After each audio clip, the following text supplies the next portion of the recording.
Ben ritrovati con i TG Flash di New Sicilia.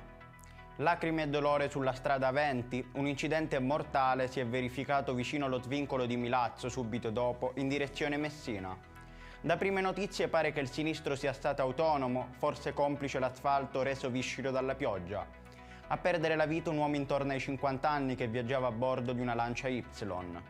È stata disposta l'uscita obbligatoria temporanea allo svincolo di Milazzo per chi viaggia verso Messina per consentire i rilievi alle autorità.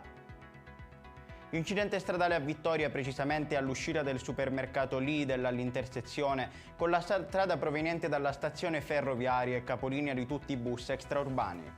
Nello specifico si è verificato un maxi tamponamento in cui è rimasto coinvolto anche un bus. Il tratto stradale coinvolto è momentaneamente chiuso e non risulta percorribile il percorso che da Gela porta a Vittoria. Ancora un incidente, questa volta all'alba di oggi sulla statale 113 all'altezza di Buonfornello nel Palermitano, con uno scontro frontale tra due veicoli. Ad avere la peggio una Fiat Fiorino che addirittura è finito fuori strada in seguito al violentissimo impatto.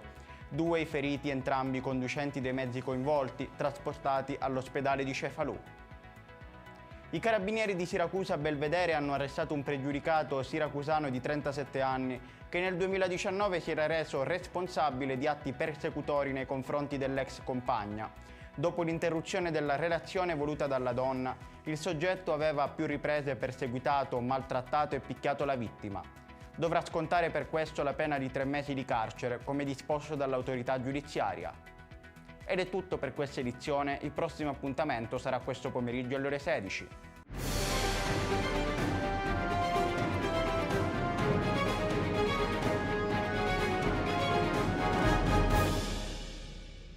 Procar, centro assistenza autorizzato BMW e Mini, adesso anche BMW Motorrad, via George Marshall 7, Mister Bianco, Catania.